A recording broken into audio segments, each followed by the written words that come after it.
The great Oz has spoken. Oh, pay no attention to that man behind the curtain. The great Oz has spoken. Who are you? Oh, I am the great and powerful Wizard of Oz. You are? I don't believe you. No, I'm afraid it's true. There's no other wizard except me. You humbug! Yes, exactly so. I'm a humbug. Oh, you're a very bad man.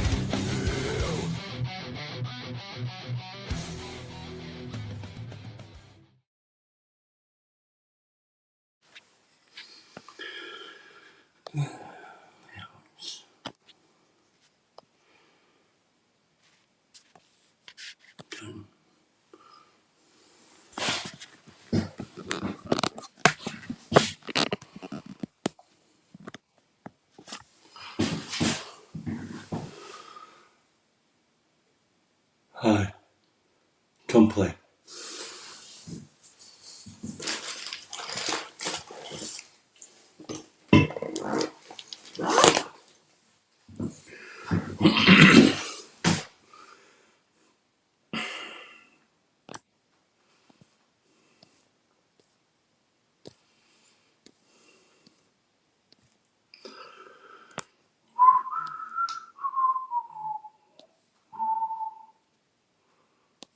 Come on.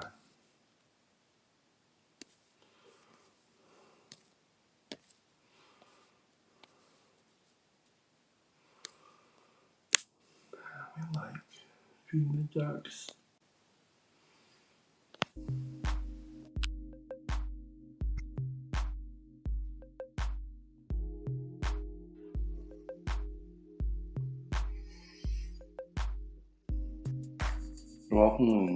Welcome to Come and Play.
just want to let you know. I'm gonna be in the know of it today, so Okay. leave for a little bit. I'll be back. Sounds good. In a couple hours. Yep, no problem. All right. Thank you. Stuff here, dude.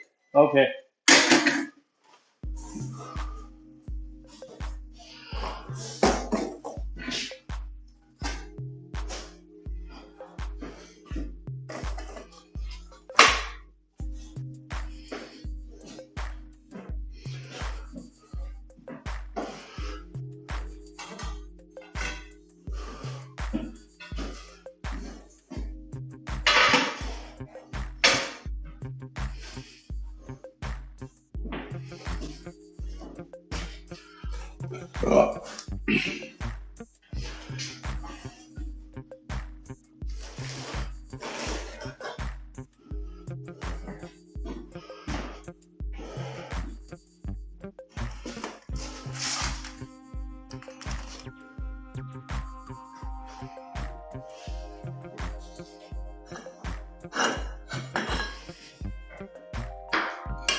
Greetings. Hello? Can you hear me? Moment. Look at my There shot. you are. Oh, nice. Very Pretty well. good. Pretty good, pretty good. Let me see here. Pretty good. I'll turn off the feeding the ducks. Have you ever played It's disc rather golf? annoying. No. No. I have not. But, I don't know. Looks cool. There is a bunch of disc golf places around. Are you wearing coveralls too? No. Oh no, this is a backpack. Or my bag. Bag. My Bag. big? Your bag. My big. Uh, Yeah, I'm currently in Savannah, Georgia. Georgia. Georgia. Georgia. What's the weather like there? Oh my gosh. If there's a level more than muggy, that's what it is at 5 o'clock in the morning here. Yeah. Okay. It was actually this morning when I got up, the windows and everything were all like uh, Condensate-y? condensation. Yeah, like this. Yeah. But worse. And that was like at 3:34 in the morning, and yeah, and it was like 80, which is I'm like, oh, so I'm in Florida. Nice. And Wait, where it's are supposed you? Where are you again? Wisconsin. And it's muggy there? Oh yeah. Oh. Yeah, it's right now it is. It usually is in the summertime it gets like that. So it's like right now it's probably like 80 something, gonna be 90, and then it's supposed to have like thunderstorms, which is really weird, but we need them. So 90 and thunderstorms. Woohoo! Oh gosh. So that's exciting. And you said that the place you're in right now doesn't have AC? No, it's like 76 in the building.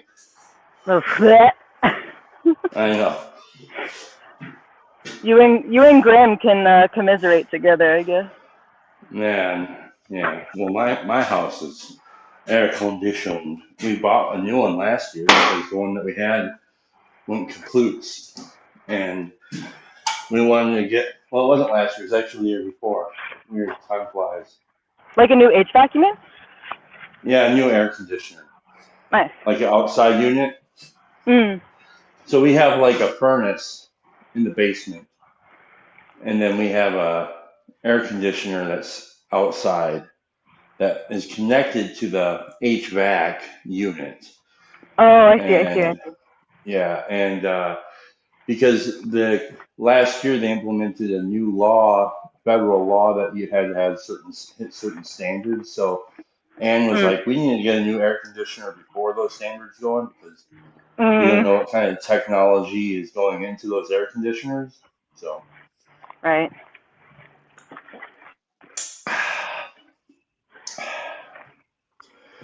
so that's fun. I'm really excited to see this thing tile, actually. What you're working on Yeah, yeah. is. See, how much do they say Wait, this isn't your place, right? You're not fixing your place. Right? No, it's not. No. How much of other people's places do you have a say in, or is it just hey, Chad, the tile man, or this is what I want, and then you just do it for them? It's well, so the office has a design team, and they handle with the customers the colors and the different tile products that they're going to use. And then when it gets to where I am, I work with the customer on layout and stuff like this. Okay. Yeah. And this one here is like, this will be the only one in the whole entire universe just like it. Oh, that's cool. Yeah. I mean, just because like the particular tile that they're using, and then the particular layout which we had to figure out as I'm going along, because there's not like this is a way that you do it handbook. Mhm. There's a degree of um, discernment that happens when you're putting this stuff together, which I like. It's cool. And then figuring out how I'm going to actually, because like I didn't tile under the tub flange here. I'm tiling Mhm. up to it. So I had to figure out how I was going to make a template so I can actually cut to it. And that's what all that tape was that I put around. So I see. I see. I put like 2 layers of tape so the tape would be rigid enough to where when I pull it off, it would keep the shape of the radius in that section. So I put the layout on the deck, and then I taped it, and then where I come to a piece of tile, I cut that tape, and then I lay that tape on the tile, and it gives me the exact radius as like a template, which worked out really nice. I'm happy that way. First time I've done that.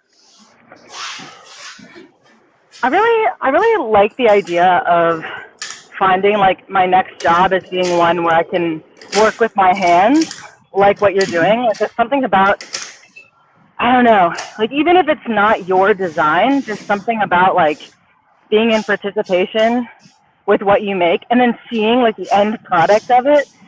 I feel like you don't, like that's not what jobs are nowadays.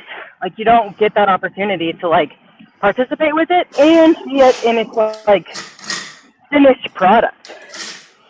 Yeah. Do you like really No, value that?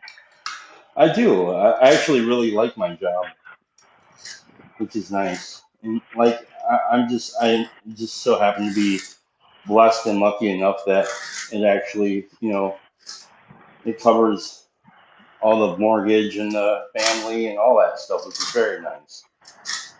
And there's insurance. I mean, it has its drawbacks. It's union, but I'm not gonna complain about that.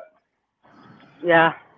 People can have their complaints all they want, fine. But the reality is like my life is there is a degree of security um, uh, and being able to rest at night. Knowing Yeah. that as long as the economy stays going. But even still, like if the economy were to take a shit tomorrow, I probably will still have a job because Yeah. Yeah, exactly. like I have some skill set and um, and and I am a dependable worker. I don't come into work hungover or anything like that. So Yeah, stuff like I that. feel How do you like do there? like I feel like functional competency is like not something we see anymore. People are competent in things that I feel like are not, I don't know, they're not applicable to the world. Like it's just the worlds that we have made up. It might be applicable, if that makes any sense. I mean, I think there is something to what you're saying, but the thing is like I was talking to somebody else about, you know, like maybe this has to do with relevance realization. There's like Yeah. imagine there's like I don't know. Well, I'll just make up a number, just an arbitrary number as an idea to lay out this idea. Sure. Imagine there's 5,000 um, pop stars out there, right? Okay. Like pop music stars. And then imagine there's like 3,000 pop craft stars. So in other words, somebody really popular who does like knife making or woodworking or whatever it is, right? Right. And a lot and let's say each of those people in either one of those categories have 1 million fans or something like this, right? That's Okay. crazy, right? I mean, it's like, Yeah. wow. I mean, and they're like, wow, they're like famous or something in the old world sense. But in the world that we live in, it's like they Interesting. are, but in a very atomized way. Like I still stand by, you can pick random 10 different stores to go into and ask 100 different random people in all those stores if they've ever heard of Jordan Peterson. And my guess is 5% will say yes. Yeah, really? Like you think that not a Yes. lot of people? That's Yeah. fascinating to me. I think that it's actually more exactly like that. There are so few people who know these things. And this is just basically, I think, downstream of population, as much population as there is, and the way that the attention economy is built. And so Mhm. you have all these different kinds of pockets of attention that are selling units of attention to people. And Okay. the low hanging fruit is obviously going to be like politics or identity. Politics basically is the lowest hanging fruit, the easiest thing to capture units of attention. But then as you move out from there, you have music, you have entertainment, you have all these different things. But because there's so many people and everybody is so individualized, there are all these different kinds of pockets of individual, uh, I don't know, care that people are interested in. Hmm. So when you say something like, in the world that we live, it doesn't seem like there's a lot of people who are doing this sort of thing. And I think, well, to a degree, that's probably true. But then there are, there's,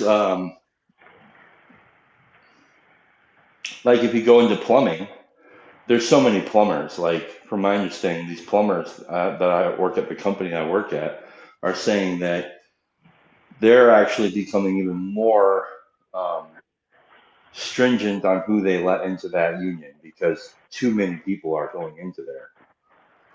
So, so you have all these other kinds of trades, like the trade I'm in. There, when I went to school, there was, and that was 7 years ago or whatever. There was like 7 guys that went in as first year apprentices, and I was the only Yeah. guy that stuck in it. I was the only Mhm. guy that graduated. Now, I imagine that number will start to increase. Um, but also, we got to keep an eye on like the world that you and I are engaging in this kind of like thinky talky space.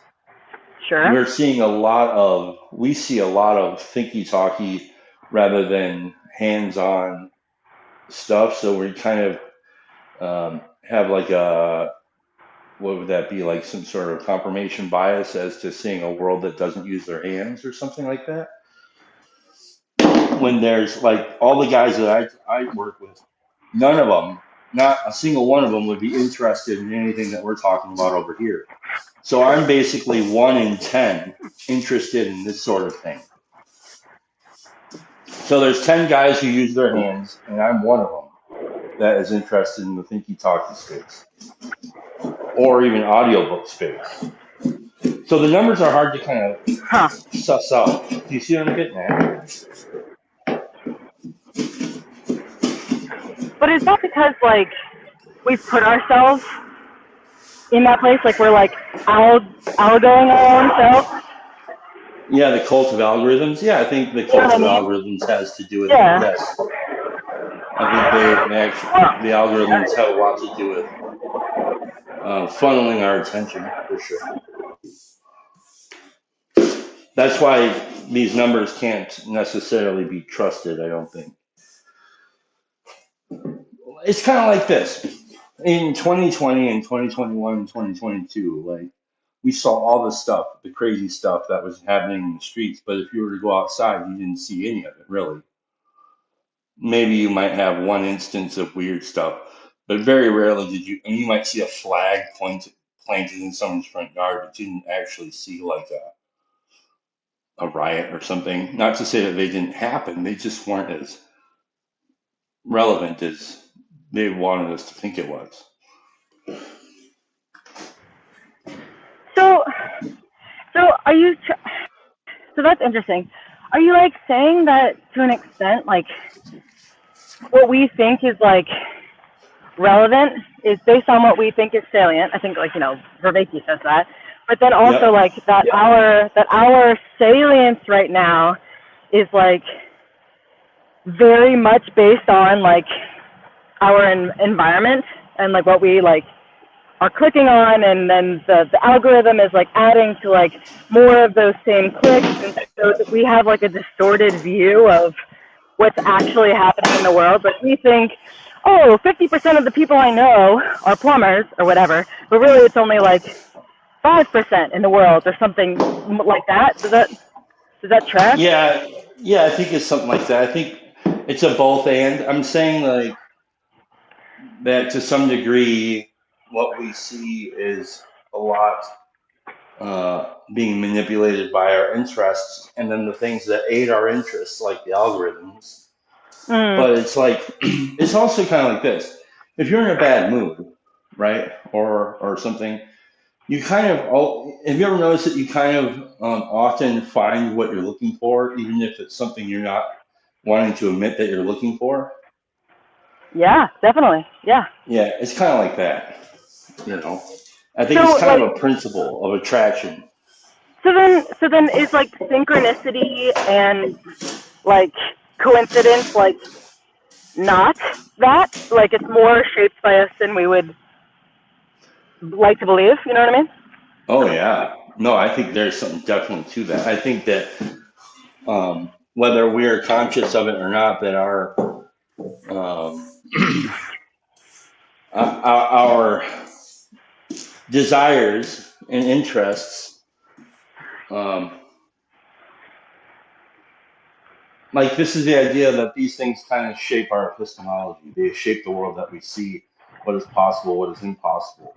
I think that we are co-creators in that. Yeah. So then like, how do we? Okay. How do we? Cause Now I'm that's the thing. I don't think that that's answered because here's the thing. I think the best bet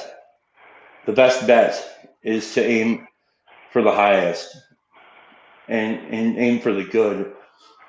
And I think that's the best bet because I don't think it's gameable. I think those that try to game it end up shooting themselves in the foot. They might not feel that wound today. They might feel it in 30 years, but they shoot themselves in the foot nonetheless. But how do you see that the good? Like if it's almost like distorted by this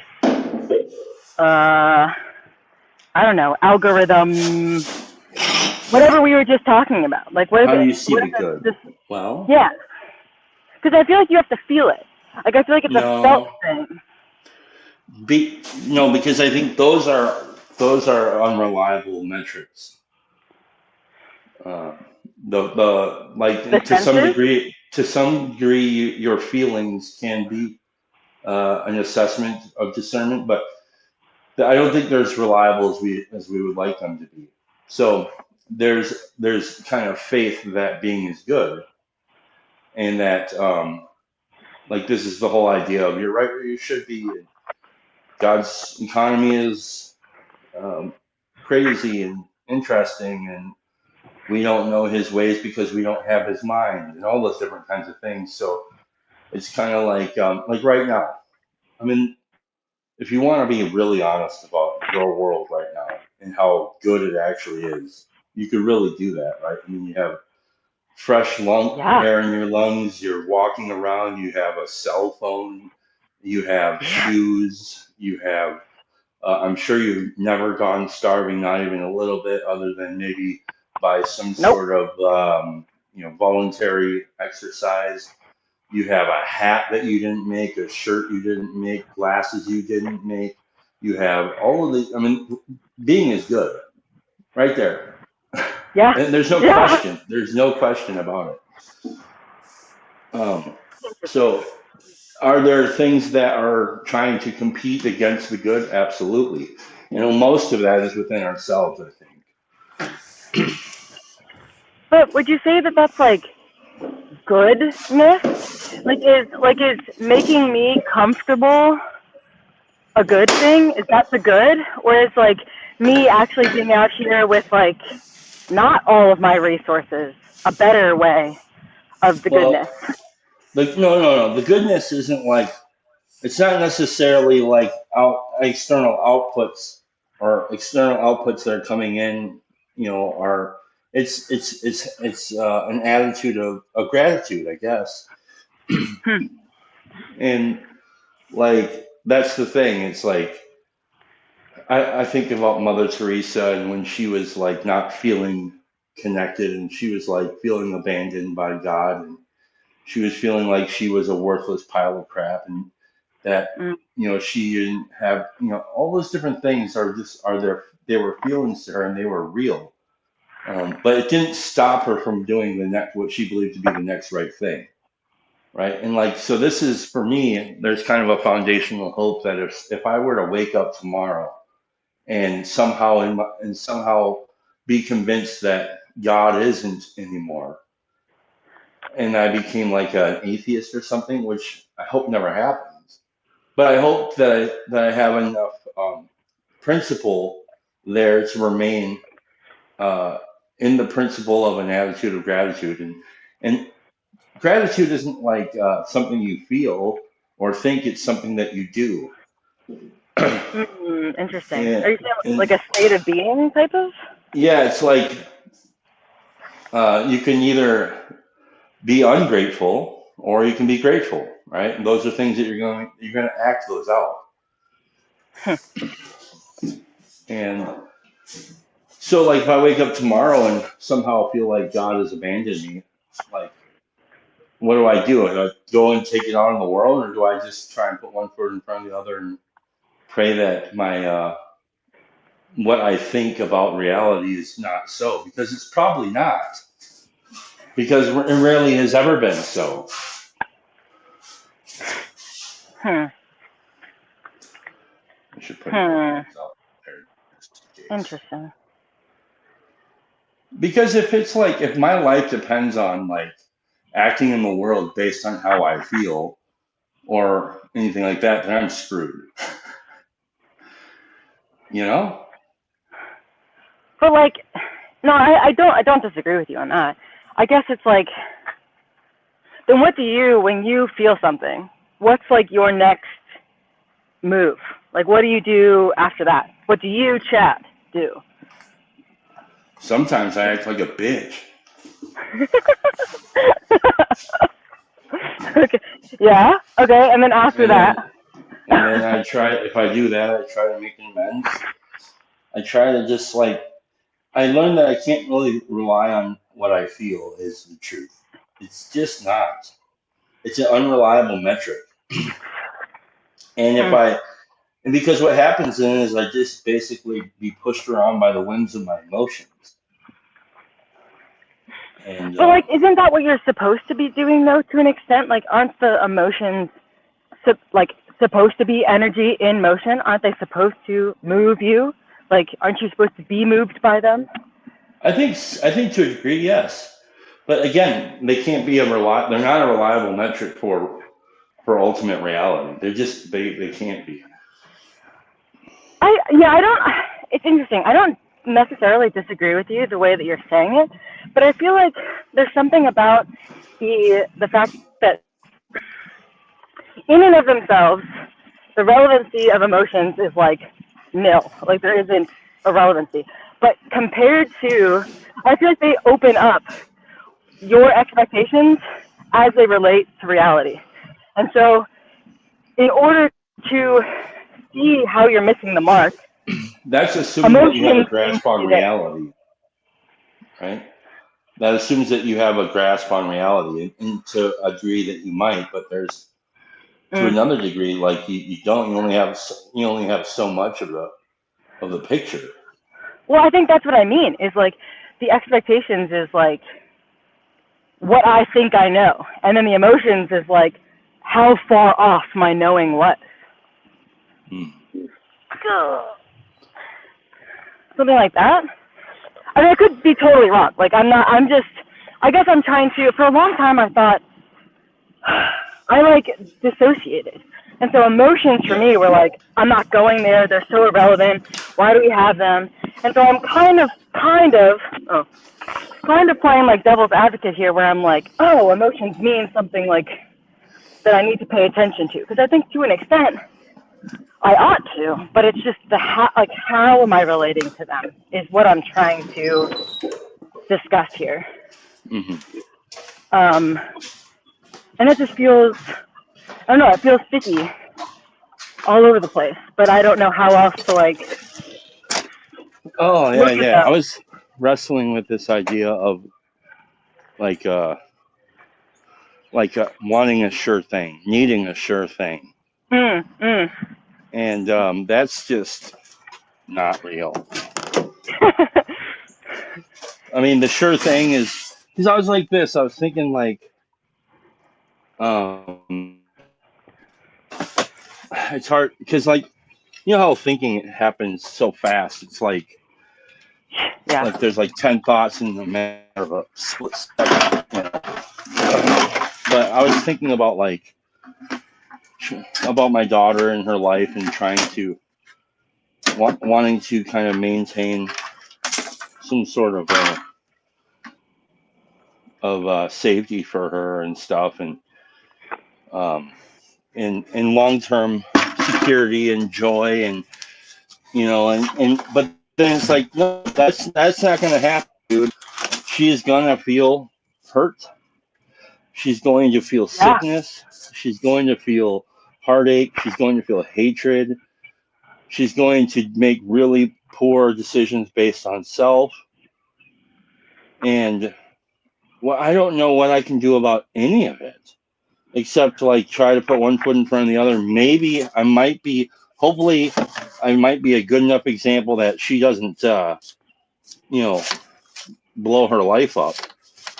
But like, then there's like, oh, well, now if I play this game, I can say, well, based on, my own understanding of my inner life and how I feel and think about myself and the world around me, and looking at the history of my family and how, it's a very, very shaky history. Maybe she'd be better off if I just weren't around.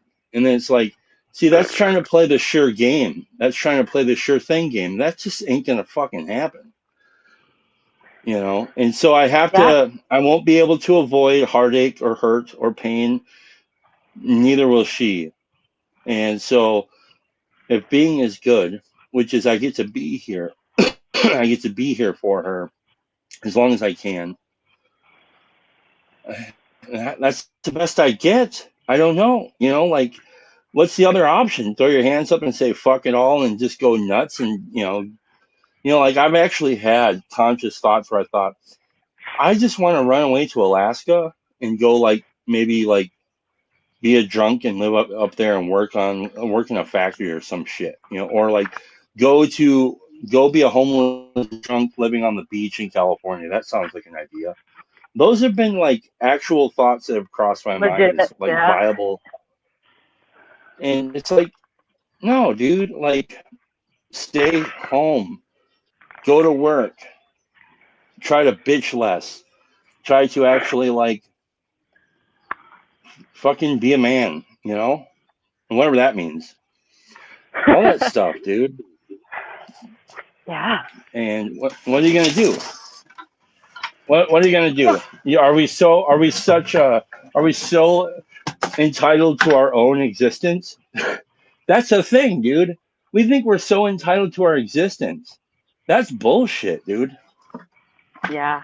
I think it's interesting how you were essentially talking about this idea of like, there's like an expectation of needing goodness or something, as though like we think that if we do all the right things, we're just automatically good because we like think we know what right and wrong is.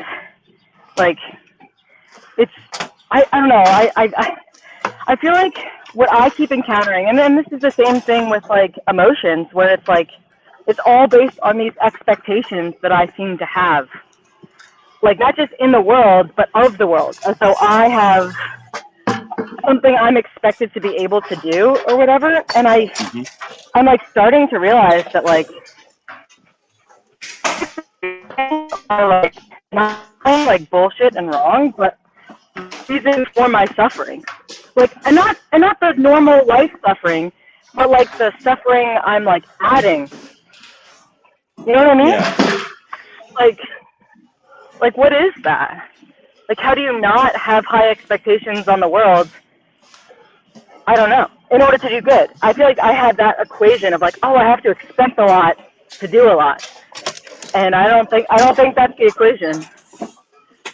Yes. I wonder if like people who lived in like more simple with more kind of like less complex constraints would have the same questions. You know. Like if I cared less or if I knew less. No, type of like thing? if you had to basically like live in a world where you had to make your own fire every day, you had to make your own food every day, you had to go find your own water, you actually knew what it meant to make soap, you had to If we were like actually participating in the world.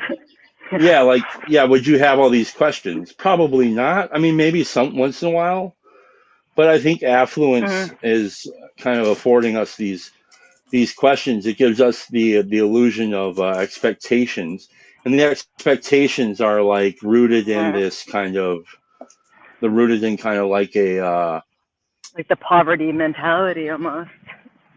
well, they're it's like I was listening to this really cool thing before today. It was like these people reading letters. It's a cool Mm. podcast. I don't know. It's like it looks like a live show somewhere in the UK where they're reading all these famous letters, and there's like a person that reads it on stage, and there's this lady who was reading a letter from this countess from whatever 1700s, and like her expectations were all like she was writing to a man who she was married to or married off to. Her inheritance was given, and she placed all these crazy ass expectations on it, but like she can only do that because of what she has, you know, like it's Hmm. it's it's like and it was like outrageous, dude. She's like, I expect to have uh all of my debt paid. I expect to have four of my own horses. I Hmm. need two this you know, I need a coach for this. I need um two maids. I need two footmen, and it was like just outrageous.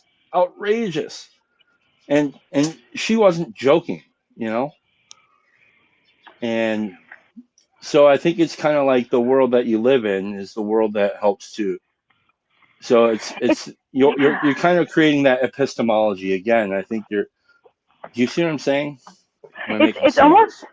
yeah. No, it's almost like yeah. It's almost like it's almost like because we have all these options, we now are considering these things as possibilities. Like we're combining the different options we have into like new possibilities. And so like the more options we seem to have, the more we have these like expectations on the world based on these options. But the options are like objects. They're like made up. They're like not real or Well, something. they're not actually. They're not options. They are the more that we've had shapes, the more that we're expected to that we're entitled to. It's like air. You know what I mean? It's like I have. It's like demanding air, like because it's a human Hmm. right or something. Hmm. But what I'm saying is like, and like the more that we've kind of grown into like this self-centered individuals that we are, the less that we see that we're self-centered individuals. We just see that this is our right, and and then the harder it is to admit that that's what it is that we're doing, you know. Um, Hmm. and I think we're all co-conspirators on this because, like, if I'm going to co-sign your shit because I expect you to co-sign my shit, and so we just do this over and over and over and over for like generations, Oh, I see. I and see. Like, and agree to this all my becomes kind of bullshit. normal, Yeah, right? yeah. Normalize my illusion. Like, yeah, interesting. Yes, but we lose And track of like that, like, yeah, it all can be just fucking shit the bed tomorrow. it's well, it's interesting Likely because it's will. almost like then we lose because it like doesn't actually make sense, or it's not like I don't want to use the word relevant, but I'm going to use the word relevant, like, because it's not actually relevant. Like it's almost like these things that we're agreeing to can't be like fully metabolized or something because they're like Hmm. not actually there. And then we like have these like handholds or footholds that we think we've like settled on, and then we like go to grab at them later, and they're like not there, Mm. and then we get pissed off that they're not there. I think that's what it is. 'Cause we're like, wait, I expected that thing to be there, and it's like, Yeah, well, that thing wasn't real, and I don't know, something like that. yeah.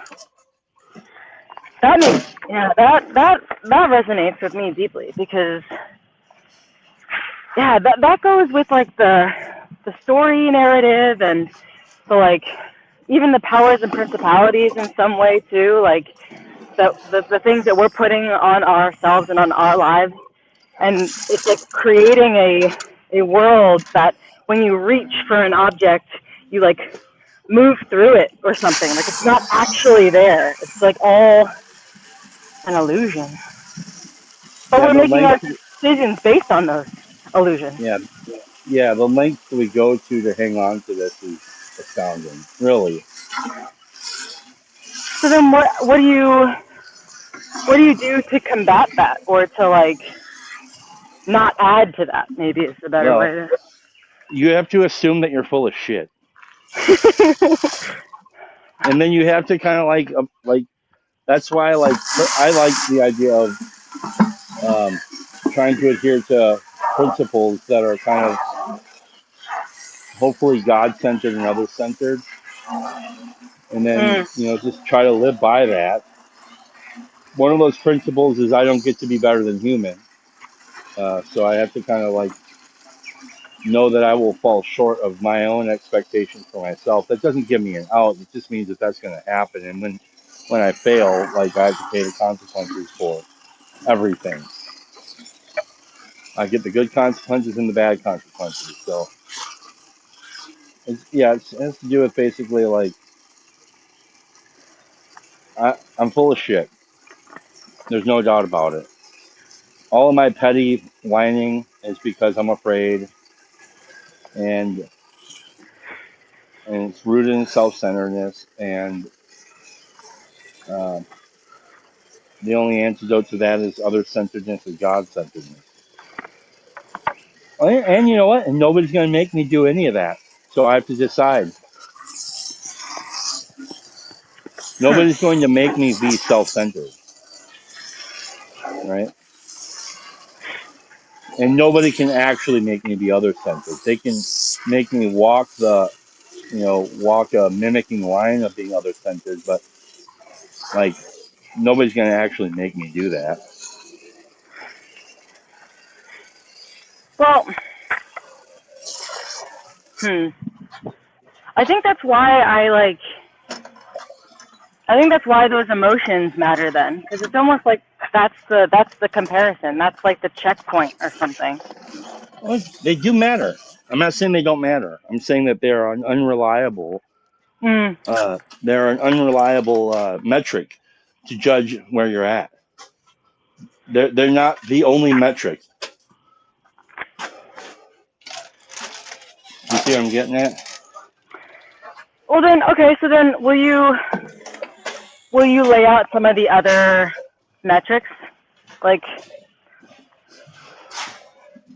Yeah. One thing is it's good to know what principles you're living by. What are your values? And so it's not what you're doing all the time that matters. Oops, sorry.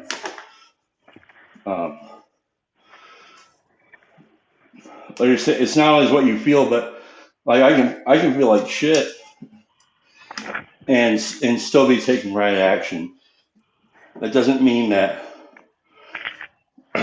um, just because I feel like shit doesn't mean it's a good example of where I'm actually standing. You see what I'm saying? Maybe my perception is off.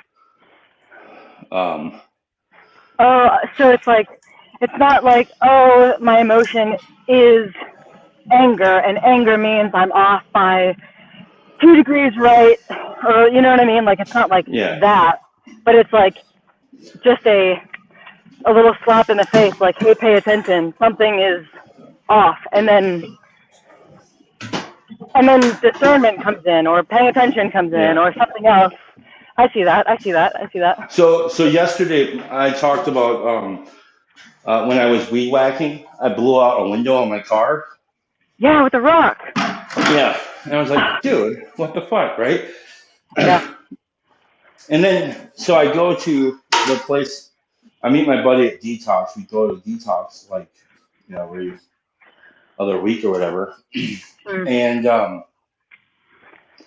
and so I met him there, and I told him what happened, and he starts laughing with like and welling up with tears in his eyes, and he's laughing because he says it's hilarious. He said way back when I was in Arizona at the Living Sober place, I was weed whacking, and somebody blamed me for breaking a window, and I lied to him and said that somebody else did it. But I thought that I didn't actually do it because I didn't think it was possible that you could break a window. And he's like, and I just thought about this like 2 weeks ago, or I'm sorry, like 2 days ago. And that even 2 days ago, I was telling myself that isn't that I don't need to make amends for it. And here you are telling me this, and he's laughing and welling up because it's like, oh God, God's economy is so weird. Now you could say that's all coincidence or whatever, or you can just say no, that seems to be exactly how he would, Chad is feeling sorry for himself that he broke a window, and his friend is trying to justify not making an amends to a dead person. And no, here's the facts, right? How do you read those facts? You know what I'm saying? It's like, Yeah. He's got a sense of humor, I'll tell him that. yeah. And so like being is good, right? It's not how I would do it, but mostly because I'm a fucking idiot. So it's like not how you would do it, but it's also like that's kind of the point, right? It's never how we would do Yes. Thank God that I don't have to be the one to make this shit. it. God, Because yeah. hey, if I'm God, I also have to be responsible for all the fault. I have to be responsible not only for the victories but all the horrors then too. Mm. Interesting. And we'll say, well, if God didn't do all that, and of course he didn't, but he still takes the blame for it, doesn't he? Yeah, that's a good point. That's an interesting point.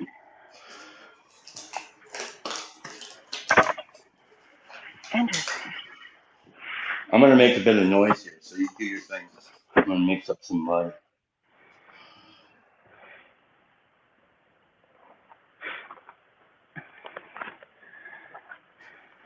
Actually, why don't you tell us a story? A story. Do you want it to be real? Let me see. Let me think.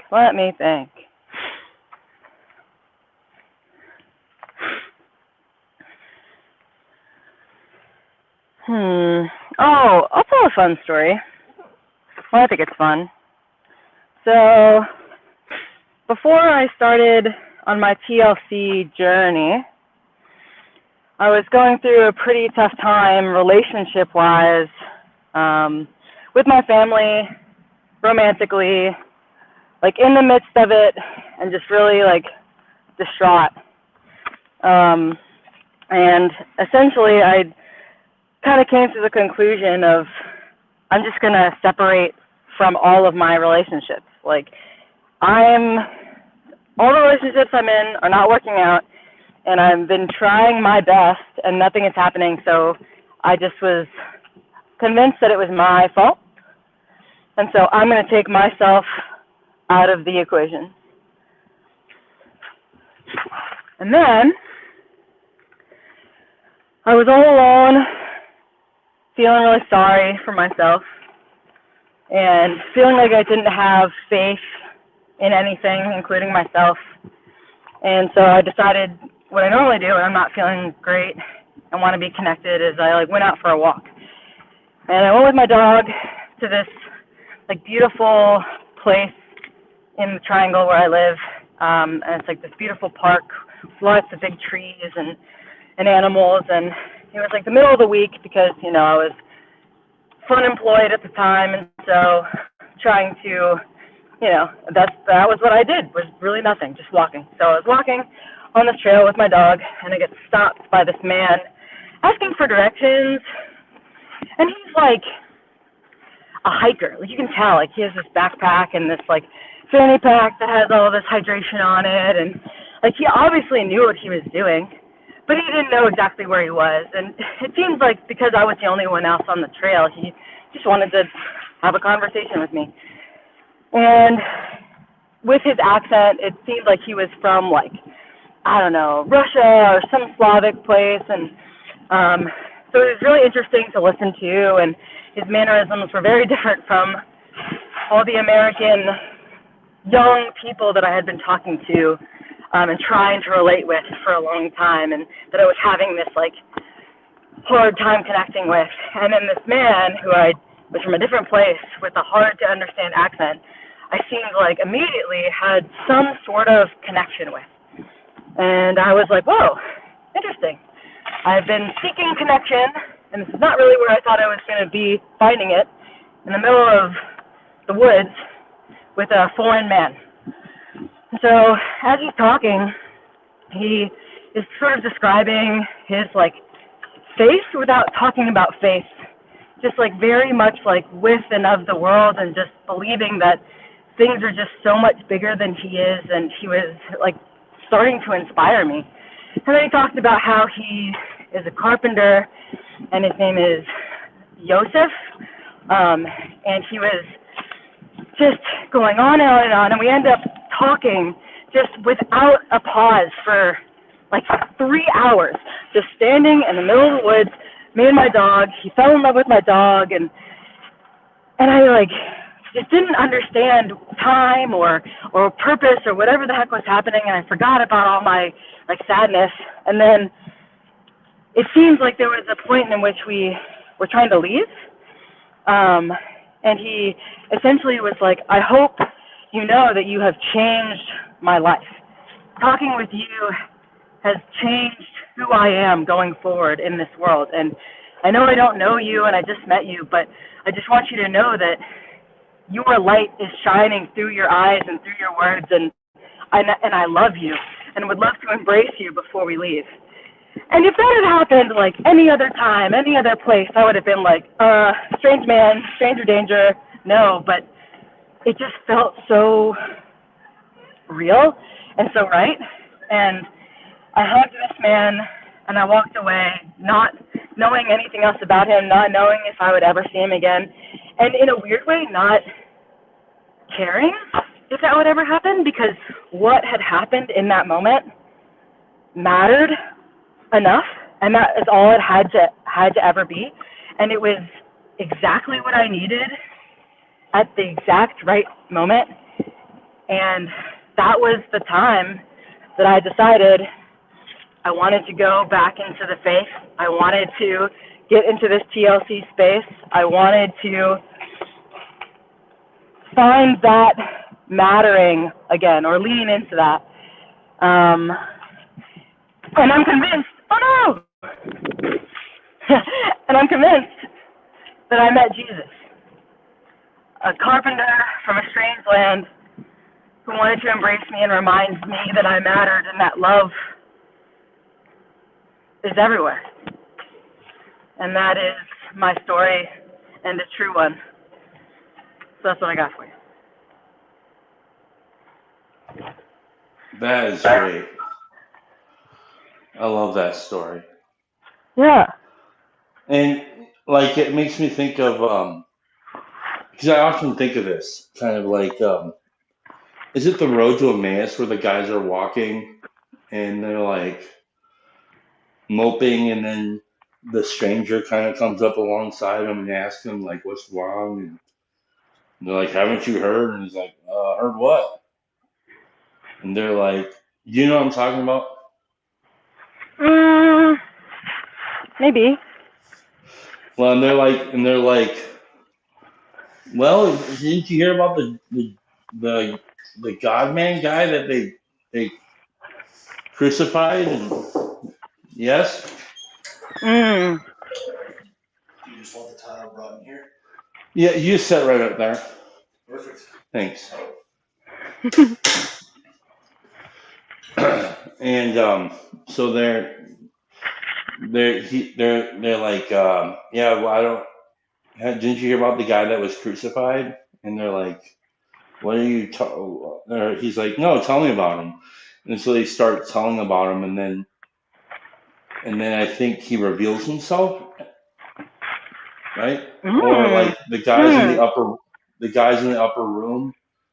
It's the same thing. Like there's a stranger in the room, and like they don't know who it is, and then I think I'm getting these stories mixed up a little bit, but I think it's essentially that. And then there's the other part where Mary Magdalene goes to the graveside, and the thing is, and he's missing, and she's like asked the gardener like, "Where'd you take him? Where is he?" And the gardener's like, "Who?" And she's like, telling him about the Jesus, and then the gardener reveals that he is the Jesus. Yeah. So like I think about this stuff a lot, thinking like this sort of thing is still possible, Yeah. and not only possible but probably likely if the conditions are right, I guess. And like I don't know the difference between your situation and my situation, and listening to a scripture at work and then having I know him now moment. I heard about him, but now I see him kind of moment. Right. Like that was a real moment that seems as real as this guy coming to work here ring tile. You know what I mean? I like what you were saying about like it'll like, I don't know exactly what you just said actually, but it was like the revealing itself if the like conditions are met or something. Like it's kind of like if it's like allowed to be seen or something like that, because that idea has been ringing in my mind of like, this is why the like, I don't know, like, when I think about like taking out certain vices or distractions like in my life, like I thought it was like amplifying my life, but instead it was like muddling this like connection, this like reception to like receive those things. Because once I took out the distractions of toxic relationships, or took out the distractions of scrolling or whatever other like vices I wanted, it was like it opened up the pathways to receiving what was like already there. Like it was almost like that guy who I met, like that was happening all around me, but I like wasn't seeing it. And then it just, once I was like had nothing, was like all alone, like that, it was like, that's why it was so obvious. And that's why I think it hit me so hard. And it was like literally me and him alone in the woods, and there was nothing else around, and I could see it. But I actually think that, like, when you're not so connected to all these things, or more attached to all these things, it's actually like always there for you all the time. Or that's what I think I'm starting to believe. And so then, like, scripture becomes real like that, because it's like has been there. You know what I mean? Is that related? Yeah, Also? I think this is probably why he was trying to warn us about, like, not to worry, because I think our worry has so much anti-faith power. It's like, Mm-hmm. and it can kind of, like, ground out. I'm using a lot of weird words, but, like, ground out our connection. And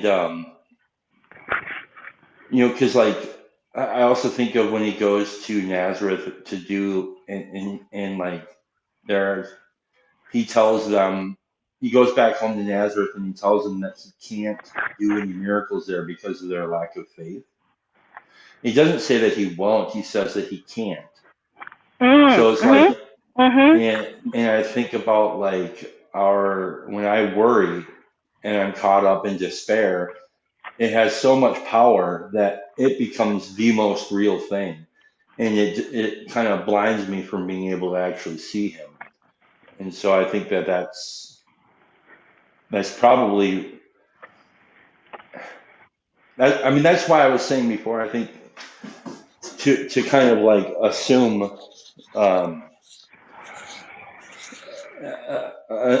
until it becomes, like, maybe secondhand that being is good is the right move, because, and then try to cultivate that assumption. In other words, become more faithful, because I desperately need to be, because I have things going on inside me constantly that are trying to get me to despair and worry, and thus distract me from being free.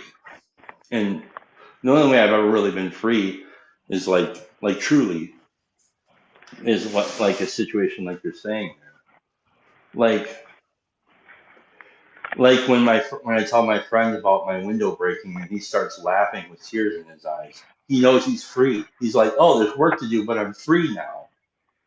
Like, oh, I thank God you told me this story, because it's, and it's the same kind of thing. It's like, oh, it's not just pointless, arbitrary chaos, making the world go round. There's something underneath that's holding everything together. And maybe whatever I can do to be a part of that versus be part from it.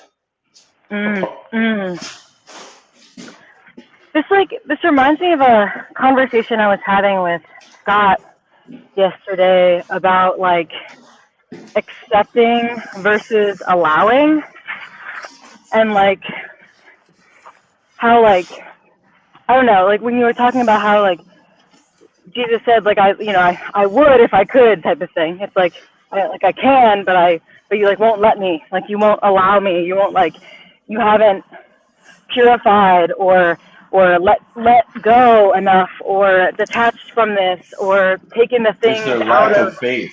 Right? The way. Yes. Like, you keep putting things in to, like, guarantee it, but until you take those away, I can guarantee it won't. type of ideas. Yeah. And that's, like, I don't know, I feel like we always talk about, like, oh, just have to accept it. And, like, I think there is some validity to that.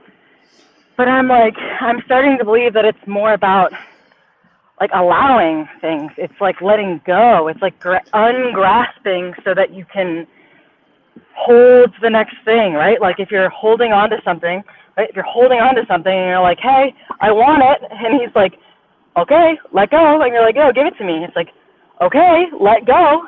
It's like, until you let go, like, you can't get it, right? And, like, that's I think what's going on. At least with me. That's the Yeah. control thing. Well, yeah. What do you mean by it is finished? It's like it's finished. Like just see it. Mm. Like you don't have to do anything. It's not a doing. It's a non-doing or something. I don't know. I don't know. Like, cause I can't give you an answer to it because I'm not him, and I don't know how to. Every time I try to do this sort of thing, it turns out I'm trying to game it, and that's not it. Yeah. No, that's fair. That's fair. Sorry, I'm mixing mud. I had to Sounds like deal a with it. dentist. Yeah, they have. It's called letting the mud slag. You let it sit for a minute and let all the air kind of do whatever it does, and then you pick up and mix it, and then here we go. You start setting this stuff now. That's a great story. Got any other ones? Ones like that. No, whatever. Don't whatever.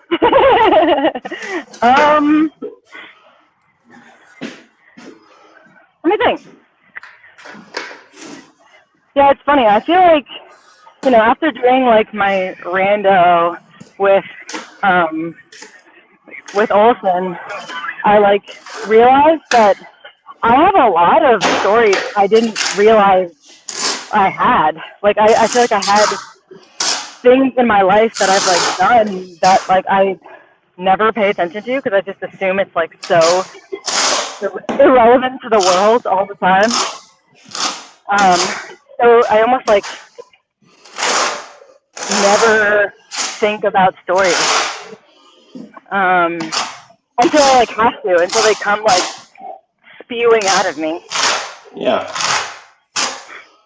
Well, I think they're good. I mean, they're stories. I think are kind of maybe something like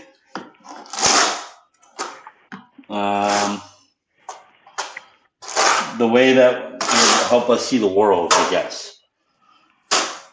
Yeah. Like so we have university and science and all this different kinds of education. But I probably imagine that stories are the original education, but they wouldn't have called it that. They would have just been like, okay, how about this? This is weird. What's the kind of like most basic God-given gift that you have other than the ability to breathe or walk? It's like God-given. I feel like I know what someone's feeling before they know what they're feeling. If I'm in their presence, like I feel like I could put words and ideas to their feelings before they know what they're feeling. Well, I think the ability to put words to anything is the gift that I'm talking about.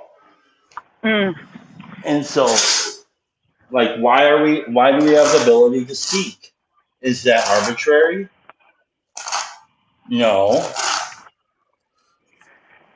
We have the ability to speak because it's fundamental. It's like breathing.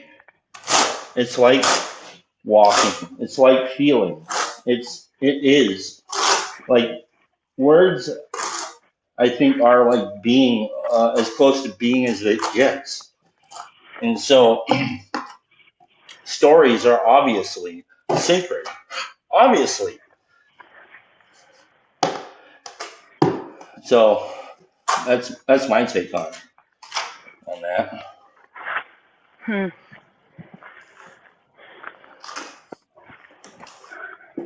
Yeah, I also think that like the way we've told stories or the way I've heard stories being told in the past, or sorry, not in the past, in my past, but in like the modern time, like have not been the way stories are supposed to be told. Like, it's almost like we're using them as ways to, like, project some, I don't know, like, badge that we think that we have on something, or to, like, prove something.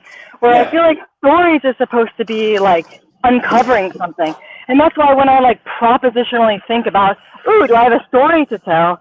I'm almost like asking myself, do I have something to prove right now? And I know that's not what I want, but it seems Right. like that's what people have wanted. Does that make sense? Yeah. So this is back to this idea of gratitude and ingratitude. Mm, Like I think these are ways of being. These are things that we do, not just things that we feel.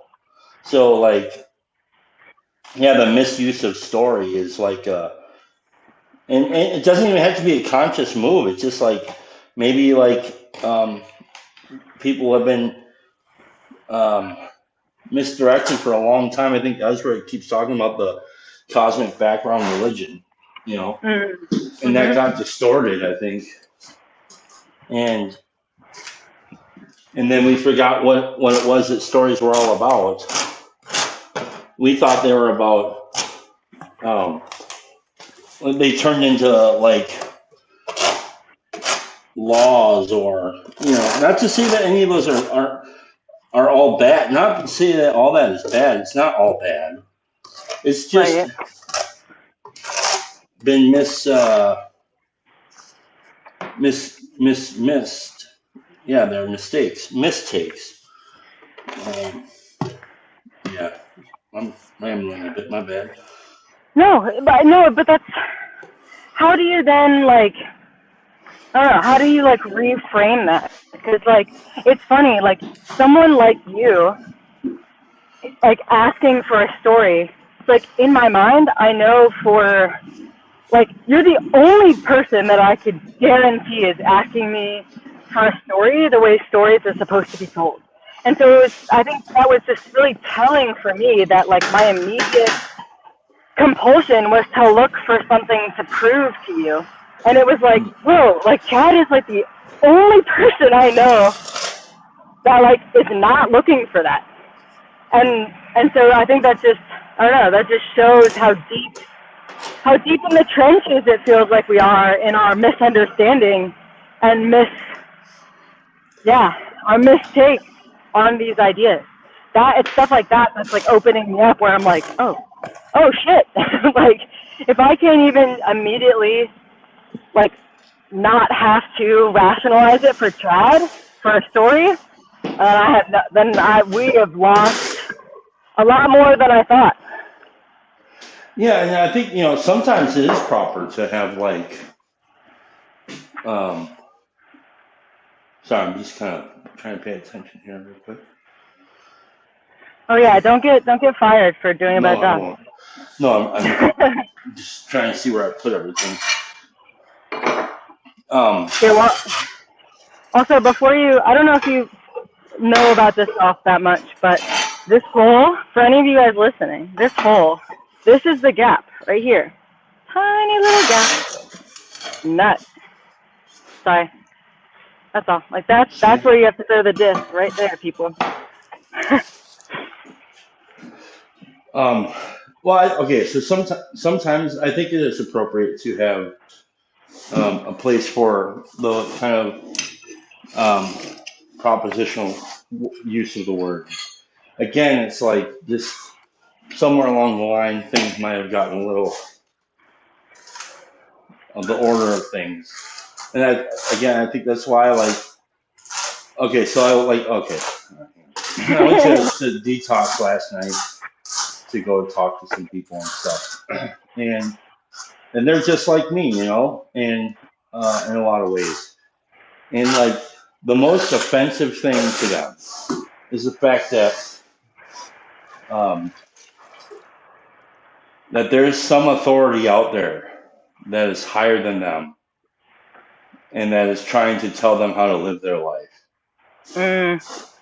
And I relate to that. But it's a lie. It's bullshit. Because I mean, there are some that are out there that are misusing that authority, but there are some that are not too. Like the real authority invites you to make it an authority. It won't impose itself as an authority. You see? Yeah. Like, Do you does mean God like? impose himself as an authority, or does he invite you to say to bow down and that you get to be the one to say he is the authority? Yeah, no, that's a good point. Well, then, how would you relate that to like? Because something that came up when I was thinking about the stories thing and the type of propositional stories that we're talking about, it's like the thing that came up is like, well, I think fathers do that. Like, I think human fathers use that Yeah. as like teaching, and so like, is that a similar way that like God would, or like human in the flesh fathers like different? Boy, oh boy, I don't know. Um,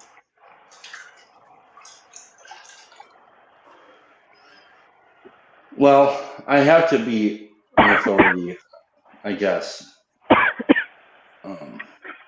But if I'm a good authority, I think I'm invited to remain the authority.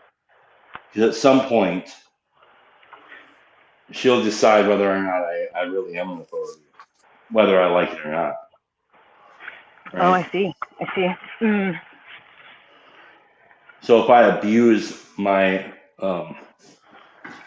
burden of being an authority, because it's not a privilege, Interesting. it's a burden. Interesting. Um, then yeah. So yeah. Boy, oh boy, I hope this works out. I'm showing this.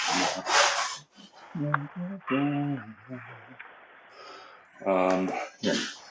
Well, that's an interesting take. I guess that I didn't think that you would say that as like a burden, because I feel like we talk about like having influence as like almost something that people, I don't know, put as like a highest value because they want it. They like see it as something good to have. And being a father or a parent or a person of influence in the way that you're speaking to it, it's like it's surprising to hear of it as being like something of a burden, but I guess responsibility, I don't know, can be that way. Oh, it's Or ought to definitely be that burdensome. way. It ought to be that way almost. Like it. Well, it's not only that. Right. But there has to be a part of it that is that. And I think that's what people are not taking into account. And that goes back to the expectation thing, where it's like, oh, I didn't expect to like have influence and then things I do to matter. And it's like, wait, what? Like, what do you mean you didn't have that expectation? Like that's what that means. Or at least that's what it seems like you're speaking to, which is important. Yeah.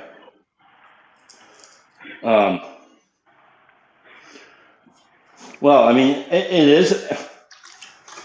it is a privilege to be a father.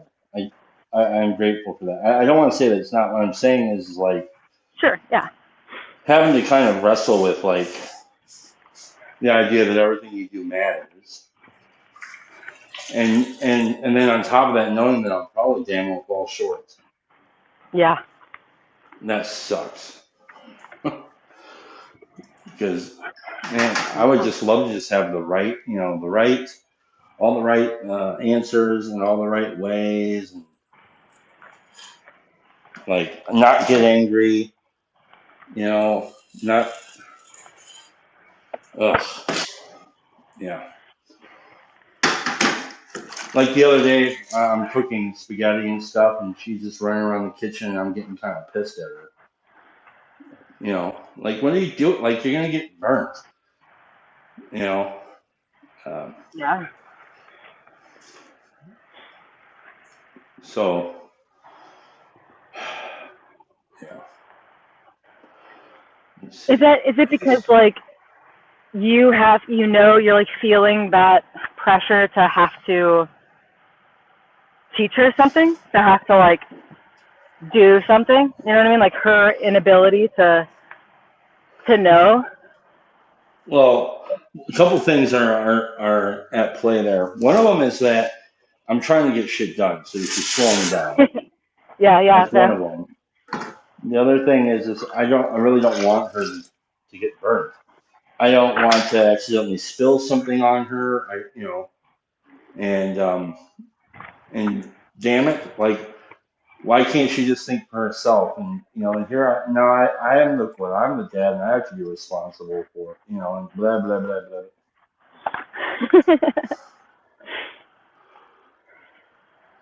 Yeah. Let's see. Do you often think back to your father when you are like in those moments of fatherhood calling upon you? Does that make sense? No. No, it doesn't make sense, or no, you don't think of your No, father? it makes sense, but no, I don't, because there just wasn't there's not those instances aren't really there. So that's kind of like annoying. Well, I shouldn't say that. There are some times when I was like in my early teens for like a year there, but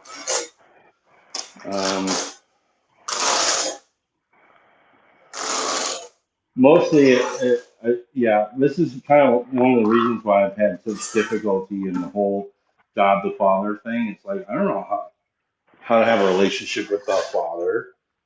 Yeah. That Yes. annoys me. Yes. God, that has been the hardest thing, you know? Like, I know it's like such a cliche to be like, oh, I'm a woman in modern society that has daddy issues, but like, I don't know a lot of people who don't have some sort of like parental trauma now that we have all of the ways to talk about it, the therapeutic, verbiage or whatever.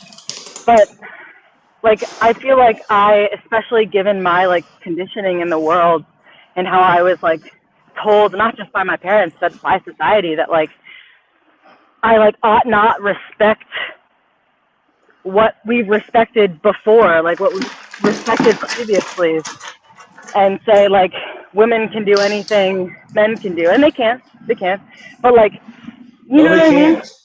They can't, right? They like can't.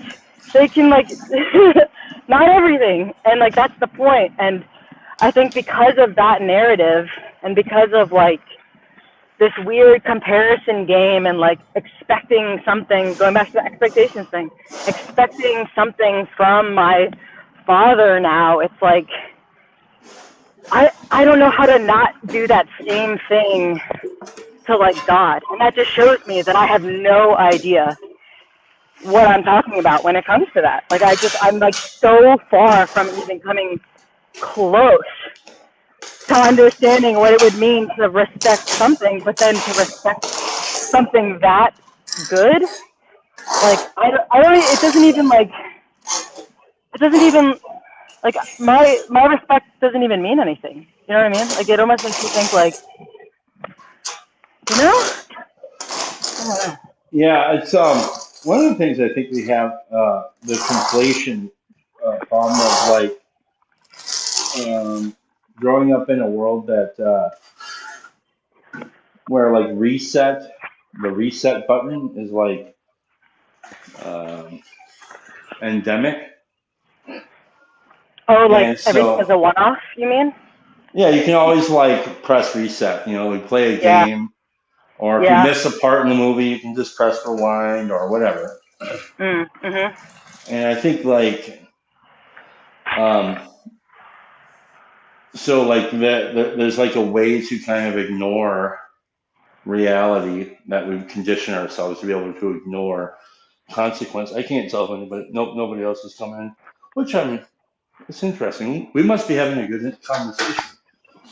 I mean, it feels like it. Yeah, I'm having a great time. Let's see. Oh shit. Yeah, clips. This is gonna be something. But yeah, I think there's like all these different kinds of things that got equivocated or kind of what's the word I'm thinking of? Um, reapplied in some other place. You know, like it changes the way our attitudes. Misrepresented. Yeah. Well, like if you live in a world where where most things seem to be reset or like easy button shit, then when you encounter something that isn't, it seems to be, well, that's not valid then or something. Yeah, that's not. Yeah, no, interesting. Yeah. It's like, oh, that can't possibly be the good. That's what I'm talking about. Dude, Chad, that's so important. That's what I was talking about. It's like, how do you not know? Like, because of the way we've structured what we think we already know is good and bad, it's like, how do we encounter something like that? And we can't even tell that that's not the good we're supposed to be looking for. You know what I mean? Like, how do we see that? Well, yeah, I think you have to actively try to play a different game. You have to kind of like go on hard, set all controls to expert, knowing damn well you ain't one. And like every move you make matters. But what does it mean then? It's like, well, I think everything you do matters, and that care is probably the best. And not everybody's your enemy.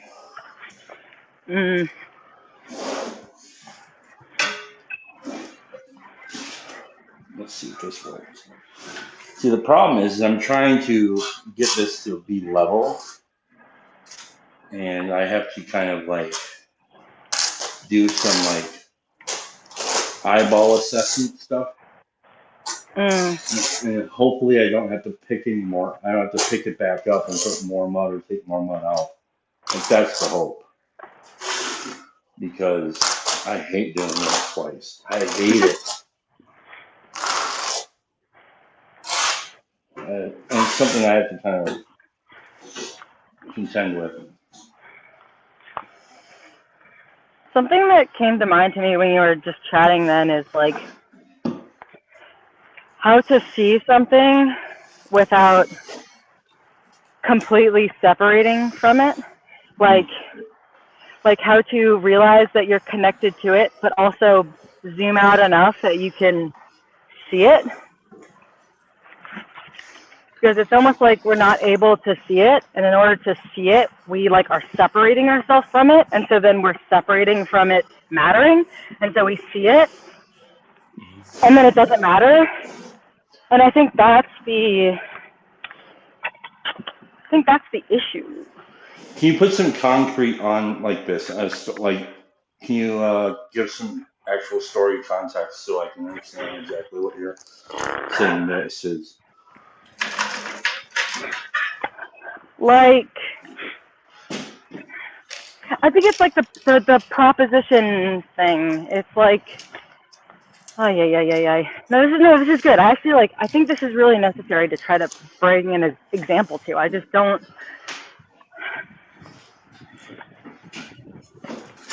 Like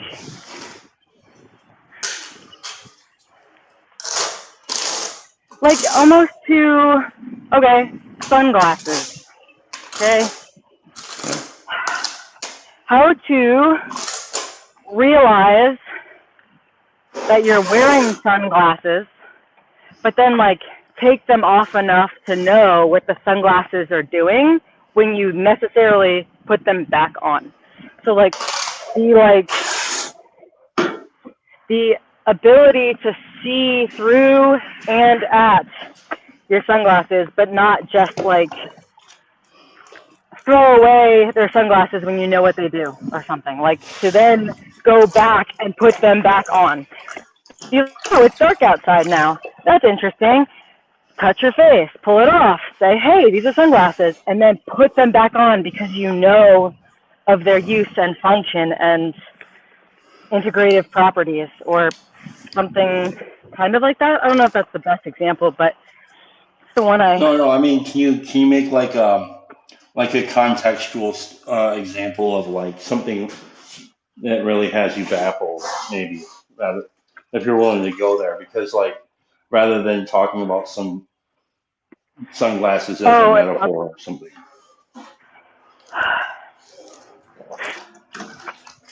Okay. Oh, okay. The toxic femininity that is coming from the idea of toxic masculinity, like just like talking about toxic femininity, and then realizing my part in it, like not just talking about it, but then also like, how do I then realize that that's me too? Like, oh, that's good. Go it. No, that is good. I was really close to an ace there, folks. Yeah. How do you basically admit that you're a co-conspirator? Yes, like how do you like speak to an To archetype yourself. and realize that archetype is the only reason why you can see it is because you are a part of it. Like it is attached to you in some way. Like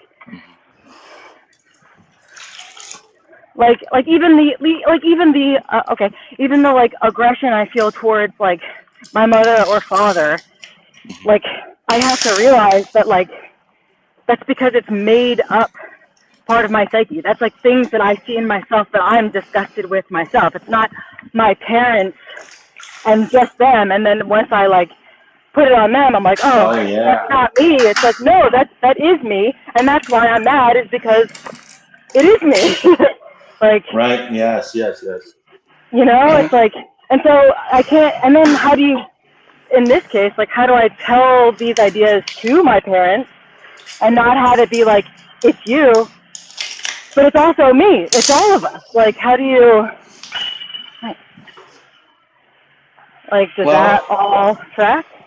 Yeah, maybe it's a matter of admitting your own faults. And then you get free, and then whatever they, like, maybe it's a matter of that.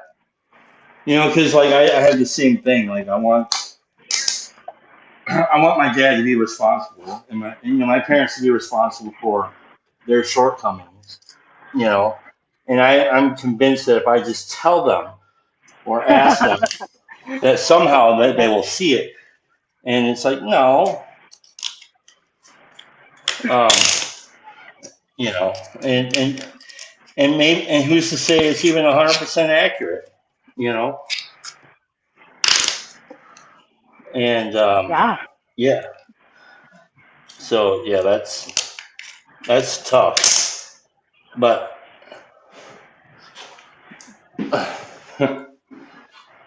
because I think that's what. Well, somewhere along the line, Megan, I decided to take responsibility and pay my dad's debts by putting them all off him rather than being responsible for my own shit. And so if I have to admit that I'm the one who's at fault here, then I have to let him off the hook. And then I have to kind of basically concede that I'm going to carry the debt. And then he is, it's not my responsibility to get payment back. It's up to him. Right? And then I really have to actually own that, which means I have to let it go. That means forgive. But the reason why some of us don't want to forgive is because we're afraid that what if I do forgive, will I ever get my just payment? Well, is that forgiveness? Forgiveness. Right, is that forgiveness exactly. If you're still holding on to that? Like, is there a necessary releasing? I think so, yes. And it's not really forgiveness if I still have a ledger with, unpaid justice on there.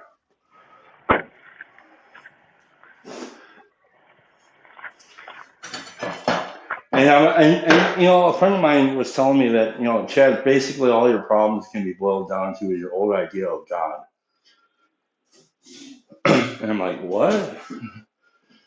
And so it's kind of like I get myself caught up in a little bit of a tizzy because Dad won't be responsible for his shortcomings, and then I'm thinking that my life is horrible and unjust. Well, it's because I think that God isn't really just, and that's this old idea that I have of God, I think. Or that God doesn't really love me. I mean, look at, he brought me into this world with this cleft lip and these divorced parents and this chaotic, but I can just keep rattling off all the crap. Those are all just some things that I've acquired along the way to make myself feel okay about being alone. A thing that I've decided to be.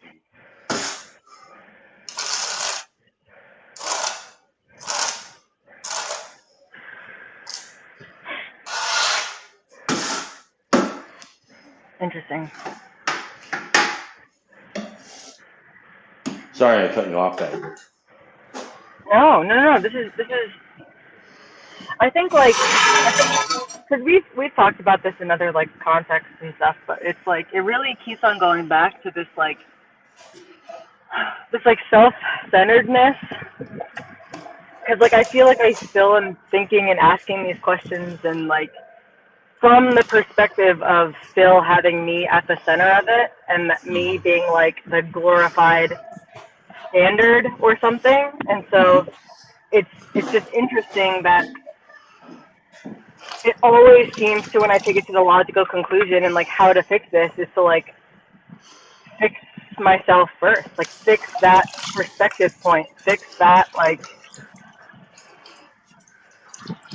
center node, because it still seems to be on me. It still seems to be like my responsibility, quote unquote, that I'm making my responsibility, not taking the actual responsibility. Does that make sense? Like, Yeah. because Well, it may be that on yourself, then you're like claiming that you're like you're putting on a victim potential. Like you're able to be like, oh, well, this is put on me. It's like, no, you put it on yourself. Like that's not a victim thing. Like, I don't know if that made any sense. It may be like it just may be a lifelong kind of surrender. There are days where we see the truth, and then there's days that we forget. And I think, but I do believe that it's possible that He render us completely able to forgive. I know it's possible. I think it's a matter of being willing to continually seek Him. Continually. I mean, always try to be that one who's out there walking in the woods and seeing what He has to show me, and one day it's a carpenter. Right? It's when you're not looking. It's always.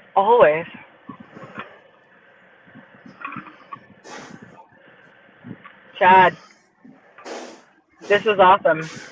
I would like to continue to talk, but I think I should focus on the road, and I got to go see my family. Be well. Have a But great time. I have really appreciated this, and it's putting me in a good mindset on my journey. So I'm like, I appreciate you. Likewise. Have a good Much one. love, brother. Thank you. Much love. Later.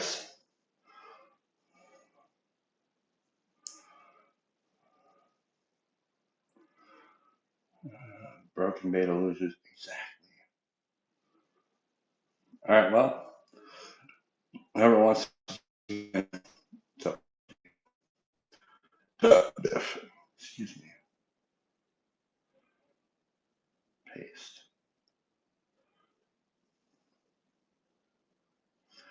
Yeah, because I don't have anything else to say. I'm just going to put the feeding the ducks.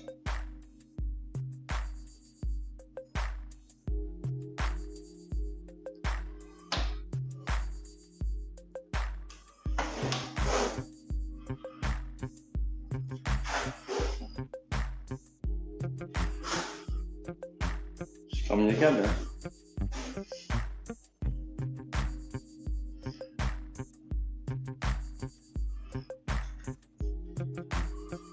It's raining out.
Okay.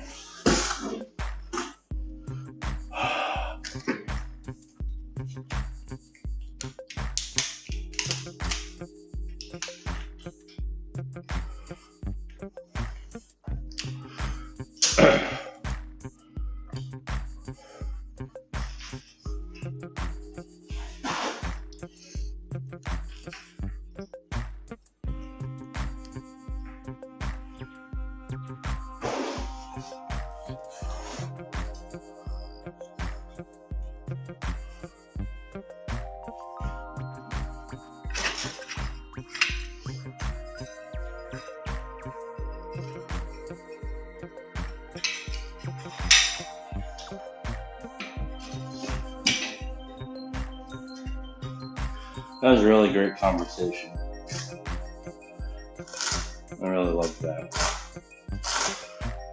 Helped me walk through some stuff too. Man, it's raining out there. Nice. Cool.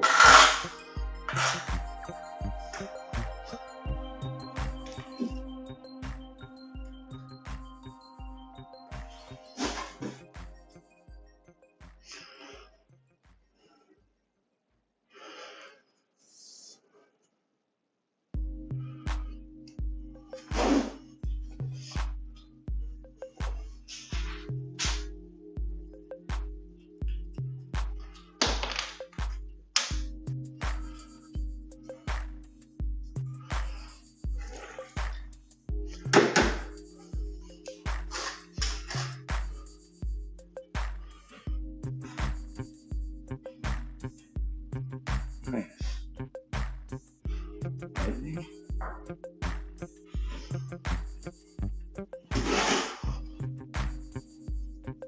Anybody's welcome to come in.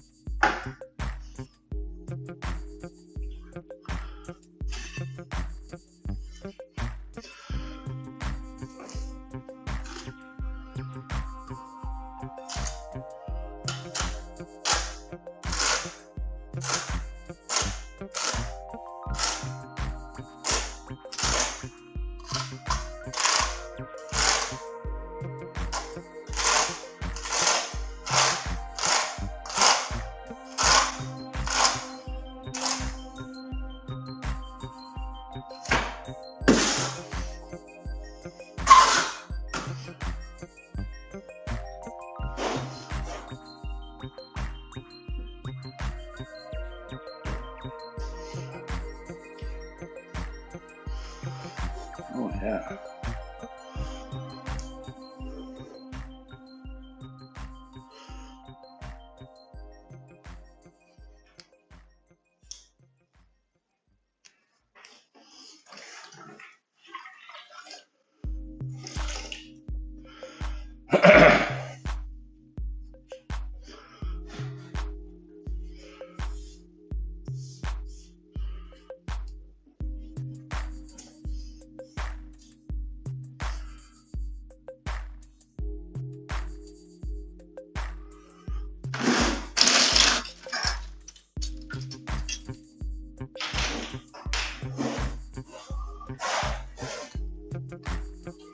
Maybe have a little heavy metal interlude. What do you think? Play a little classic. Song that I really love. Classic from my old band.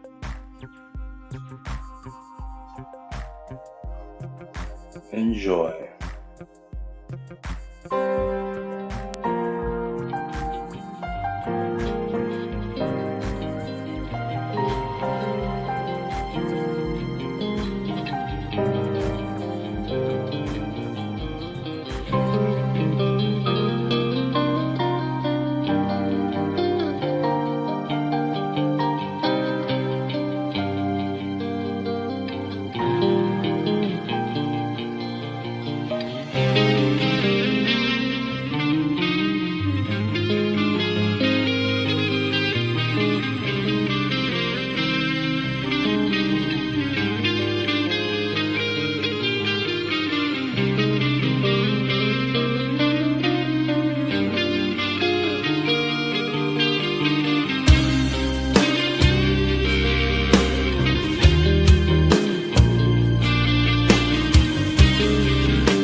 The sweet, sweet taste of nostalgia. God, I really love that song. Sucks because on StreamYard it has like a warbly sound to it, but I always loved that one a lot.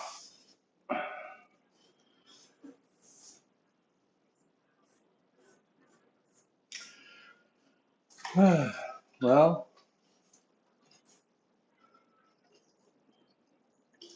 I don't know. I don't know who's out there commenting, but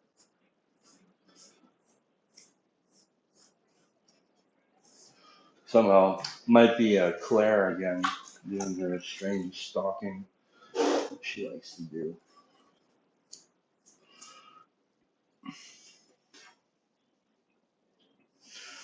Whatever, whatever it takes to be virtually not alone. Bill, excuse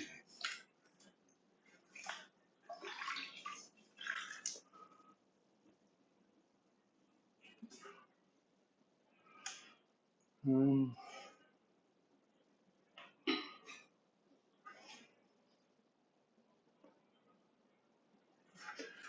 Um,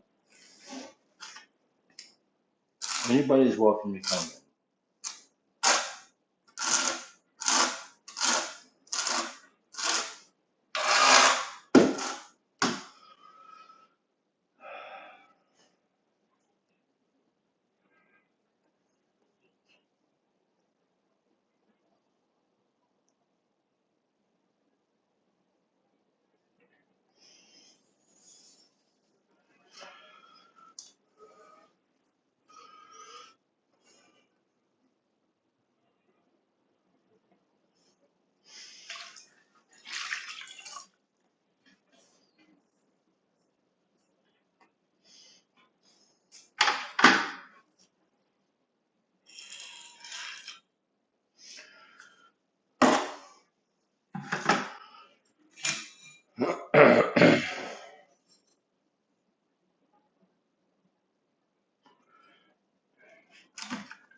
in. Well,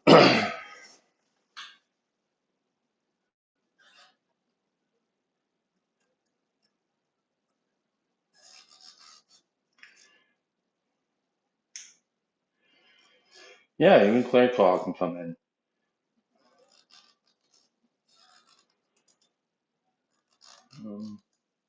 But I guess until then, we'll have to do.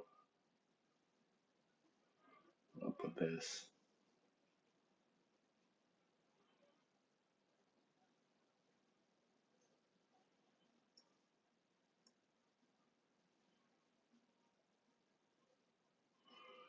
Then we'll have to do this.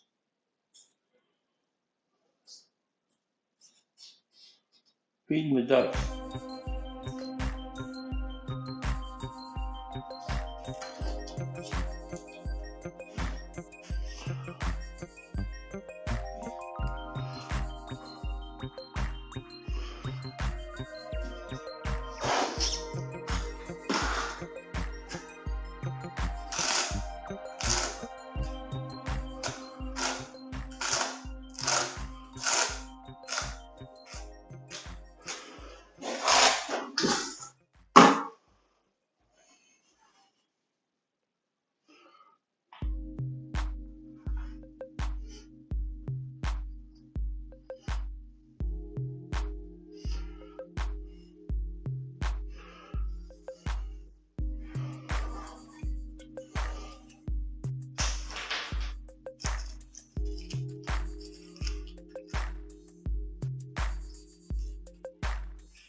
Wow.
Feeding the ducks in my sleep.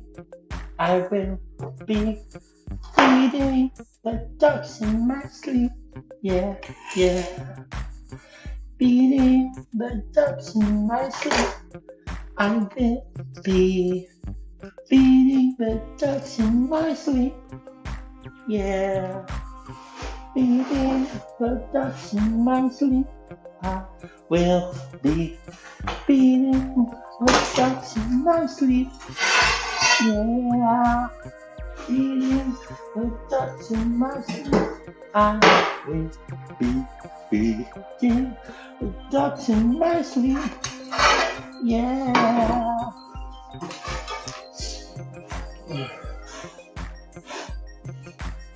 Wait.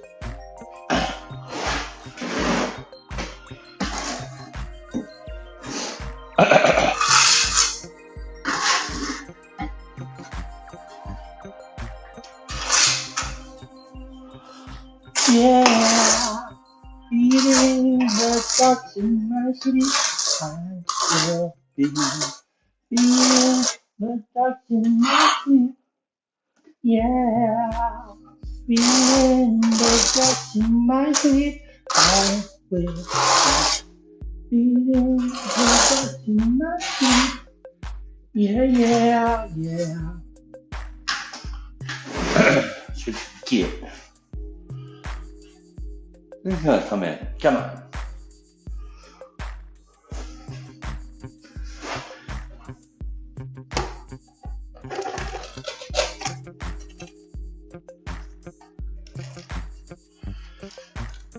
This week is I told my ducks out there. Keep on feeding. Feeding the ducks in my sleep. Yeah, I'll be feeding the ducks in my sleep. Yeah, yeah. Feeding the ducks in my sleep. Yes, I'll be feeding the ducks in my sleep. Yeah. Now all you fine feather ducks out there, come on down. Spend some time. Talk it out. Well, we got Chad, the tile guy. Tile, we can hear you tell your story from miles away. Eating the ducks in my sleep. Ooh, ooh, ooh. Eating the ducks in my sleep. Ooh, ooh. Eating the ducks in my sleep. Ooh, Hey there. ooh. Hello. Just so you know, that there's tornado warnings. Oh, okay. So there's one supposedly around Waukesha till 11:30. Okay. But so far it seems okay. Okay. But just want to let you know. Thank you.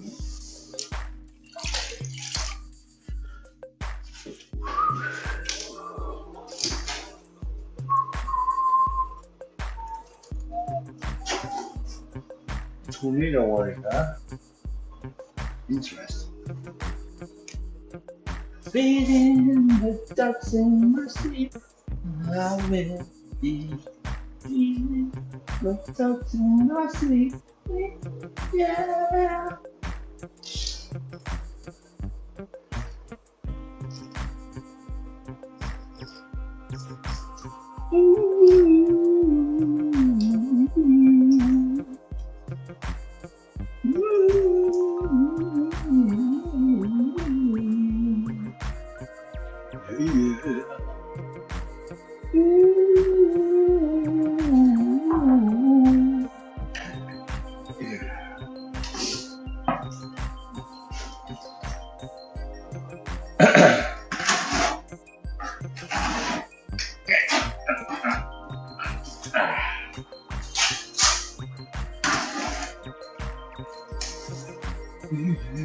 The ducks on the street, feeding the ducks in my sleep,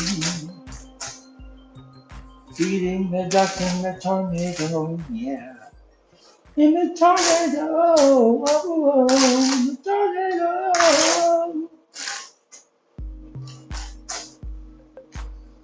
Whoa, whoa, whoa, whoa, whoa. Tornado.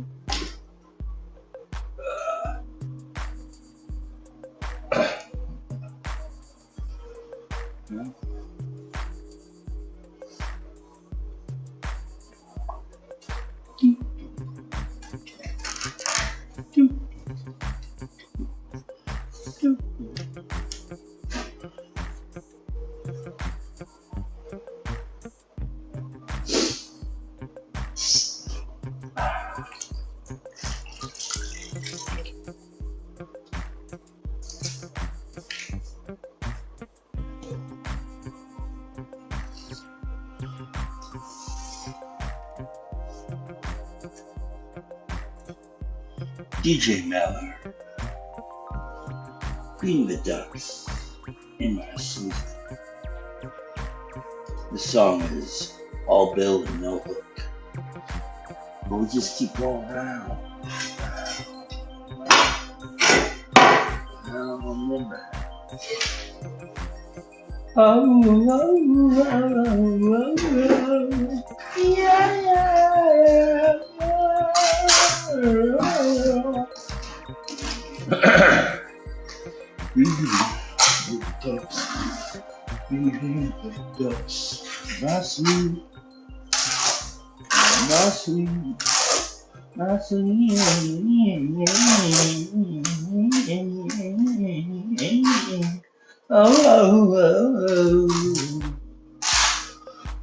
Oh yeah.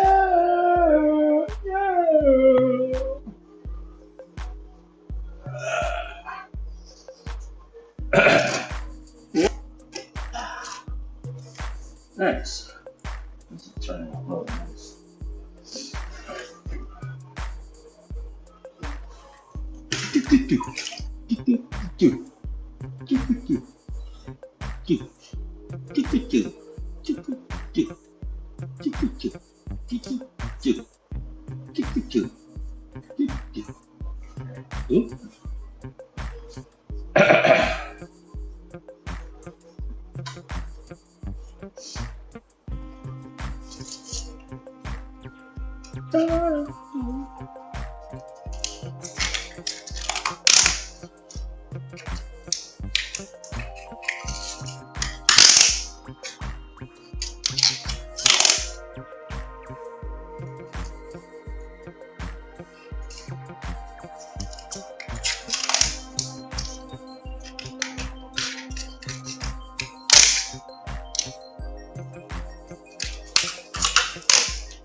Guess you'll be feeding the ducks, yeah, baby.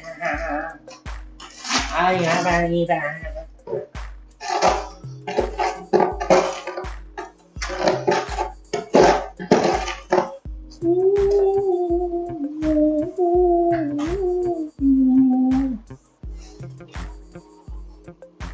Somebody please come in here and help me.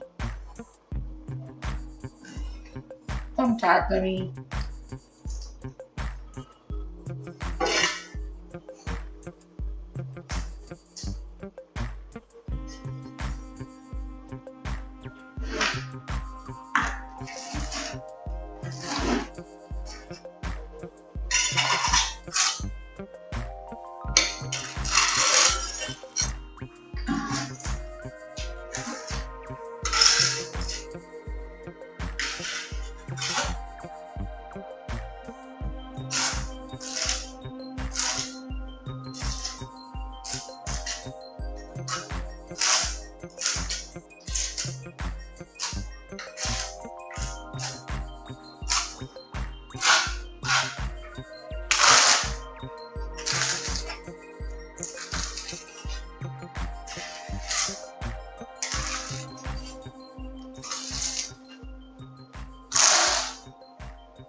Oh,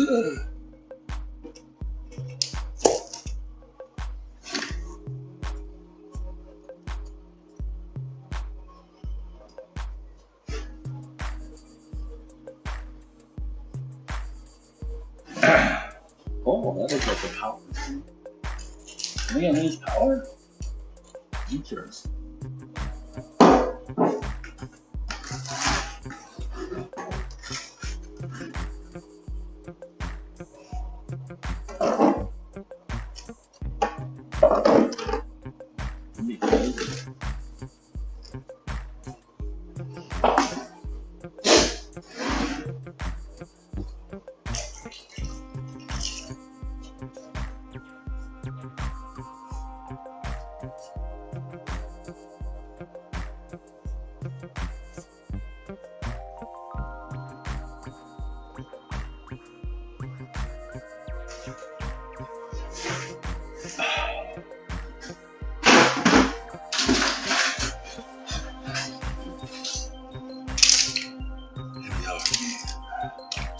Feeding the ducks.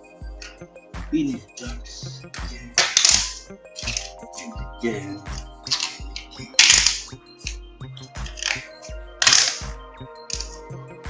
DJ now.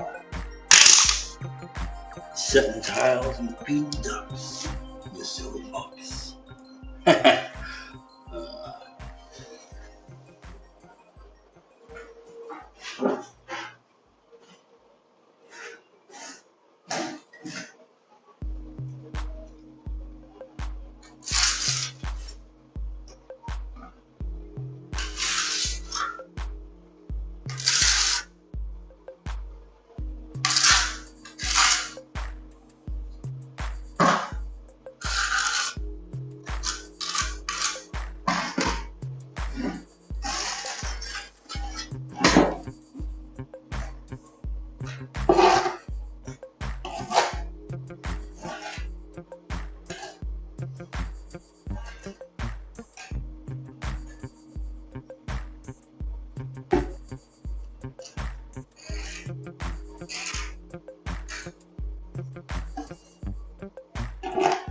Feeding ducks in my sleep, yeah. Feeding the ducks in my sleep, my sleep, sleep. Feeding the ducks in my sleep, sleep, sleep, sleep, sleep, sleep, sleep. Yeah. DJ now spins again as we float on by.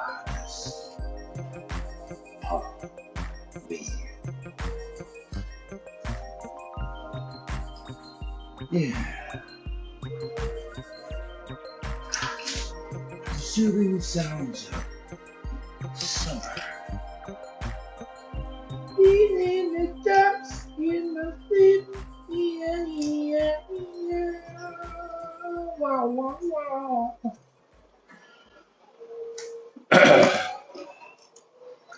That funky duck.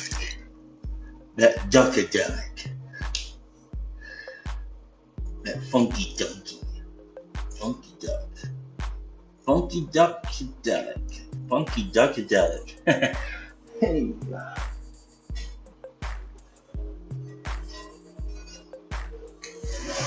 Well.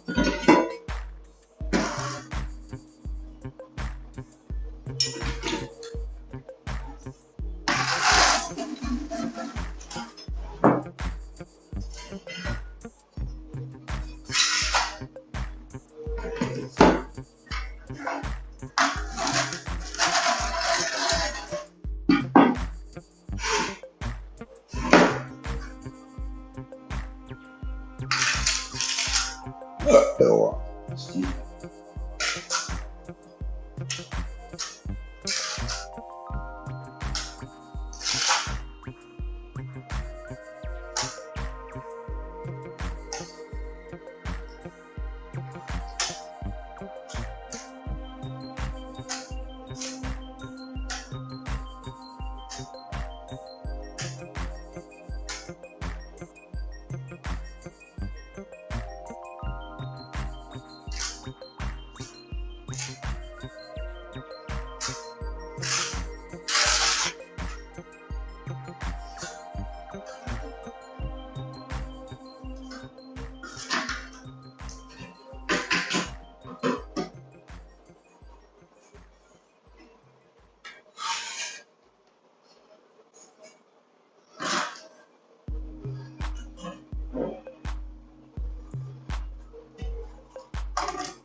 We get to flapping, baby.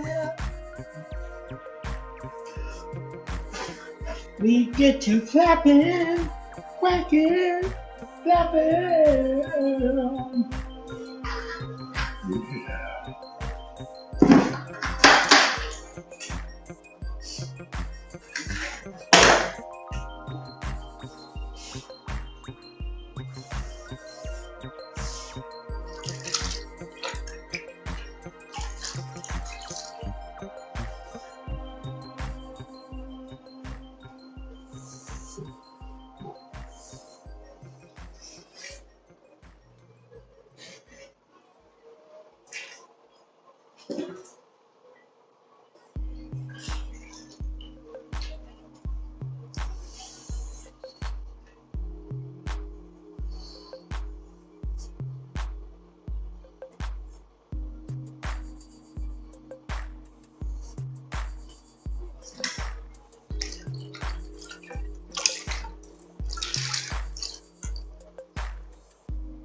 I think maybe if no one's gonna come in, I should just leave. But